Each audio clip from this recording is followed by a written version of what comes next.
I had always believed pain was private, that the scars on your skin don't matter if no one sees them. But that night on the frozen driveway, I discovered pain could become exposure, the kind that reveals what people hide behind their smiles. My name is Lena. I was 28, recently laid off, struggling to support my little boy Jonah alone. My sister Mara always had a safety net, a wealthy husband, designer bags, praise, status. But I never asked for their wealth, just for one day of kindness. Please subscribe to our channel and tell us in comments from where are you watching this video. We were leaving my parents' winter party, the kind of gathering where their perfect neighborhood friends applauded Mara's children and ignored my son. I wore the only boots I could afford. The heels had cracks, the soles nearly worn through. Snow had fallen heavier than forecast. The driveway was glazed. Mara led the way, holding her expensive fur-trimmed coat wrapped around her shoulders, laughing as my son teased her with snowflakes. I followed, cautious. Half a step. Ice. My foot slid sideways. I fell hard. The crack of my leg hitting the pavement echoed in my ears. I cried out, cruel cold biting through my clothes, Jonah's small cry behind me, his toy falling beside me. I couldn't rise. My leg twisted wrong. Pain flared. I could feel the bone shifting. But not one hand reached to help. Instead, I heard footsteps.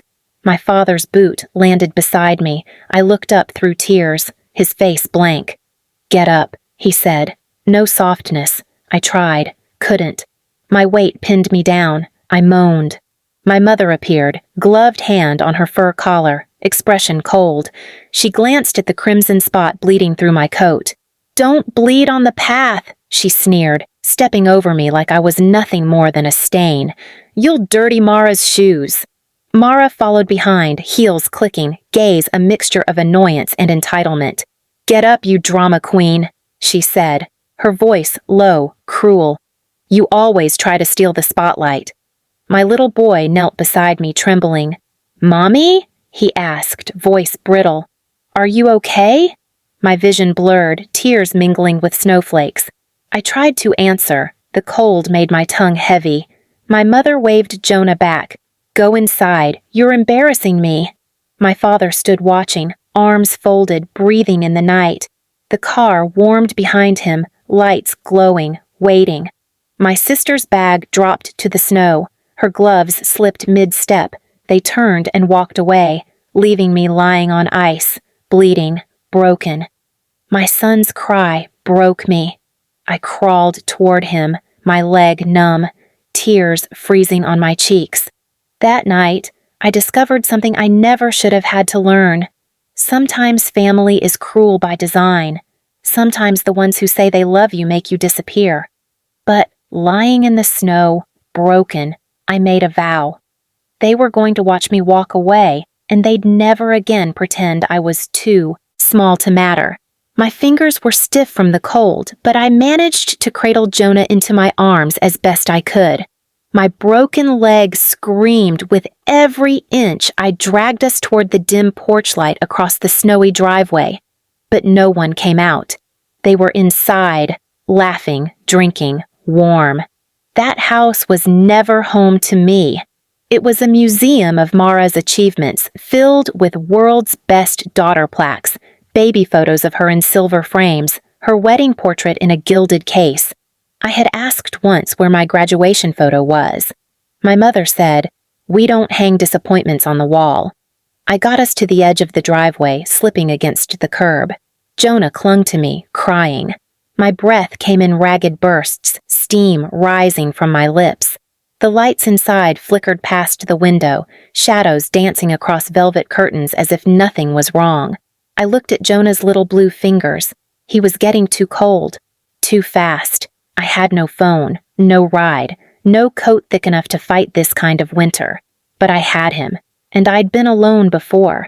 So I wrapped my son in the only thing I had, my thin scarf, my body, and all the love my family never gave me, and I began crawling, past their manicured hedges, past their glowing reindeer statues, past the car that Mara had just bought for her errands. Every crawl was fire in my bones, but pain was better than giving them what they wanted. my silence. We made it to the end of the cul-de-sac. I spotted a distant light through the trees, the faint blue glow of the 24-hour gas station. It was half a mile. It could have been forever. Jonah whimpered, his cheek against mine. "Mommy, I'm scared." "I know, baby," I said, "but I'm not letting go. Not now, not ever."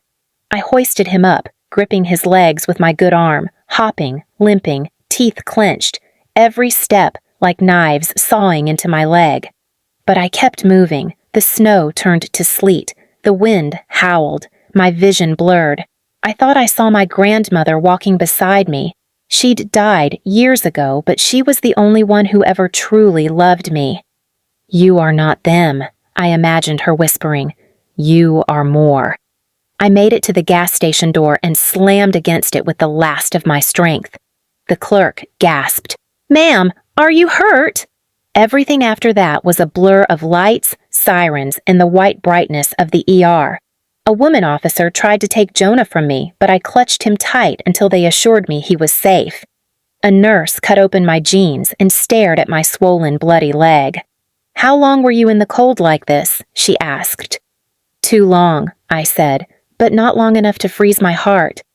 2 days later, I lay in a hospital bed. My leg was in a cast. Jonah was warm, safe, smiling beside me, sipping juice with a nurse brushing his hair. And that's when they arrived. My mother, father, and Mara, dressed in black. They thought I'd died. Their faces froze when they saw me sitting up, alive. "You should have told us," my mother sniffed.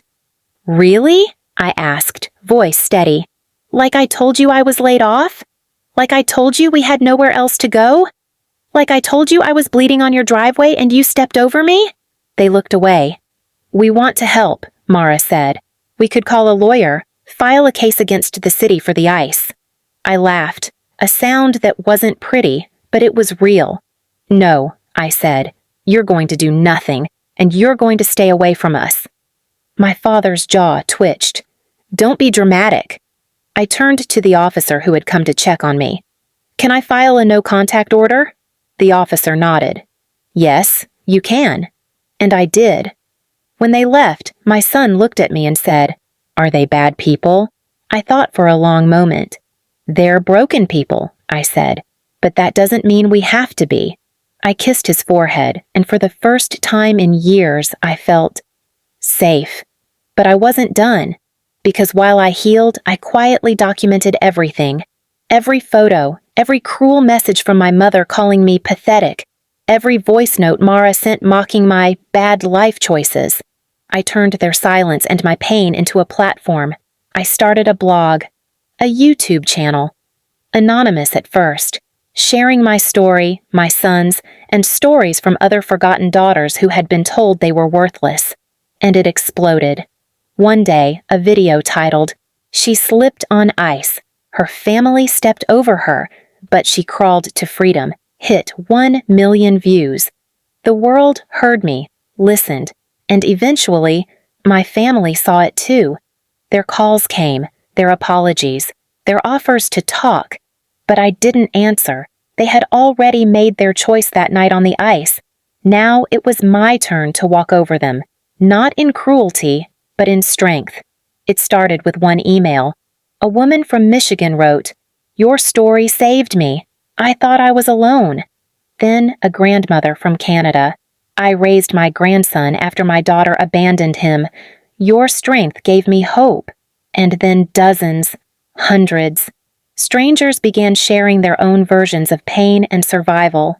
Every like, every comment was a tiny stitch sewing together the wound my family had left wide open for decades. I didn't use my real name online. I called myself the Frozen Daughter, a symbolic title that matched the winter night I was left to crawl through ice with my son.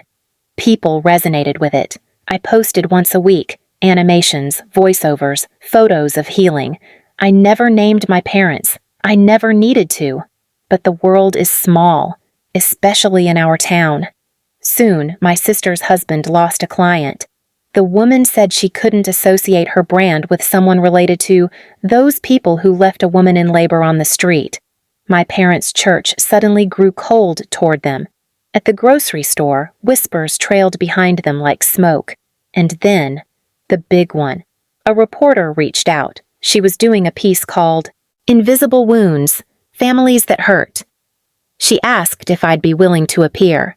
Just my voice, no face, no names. I said yes. The video hit 12 million views in 3 days. Now, everywhere I went, people offered help. A free coffee, a warm scarf for Jonah. A teacher waived the late enrollment fee so Jonah could join pre-K early. My mother sent me a letter. No return address. We didn't know how much we'd hurt you. Please, talk to us. Your father hasn't slept in weeks. But I remembered his voice on the driveway, cold and sharp. Don't bleed on the path. Your sister's shoes are white. No, they didn't get to rewrite the story now that the world was watching. Then one day, something happened I didn't expect. A knock at my door. Not my family. A girl, maybe 18. Shivering, eyes red, hair matted from crying. I'm sorry, she whispered. Are you the frozen daughter? I hesitated, then nodded. My mom kicked me out, she said, because I told her I didn't want to be a nurse like her. She said I was just like my useless dad and threw my suitcase in the snow. I invited her in. That night, over tea and a second-hand blanket, I realized this wasn't just my revenge anymore. This was a lifeline.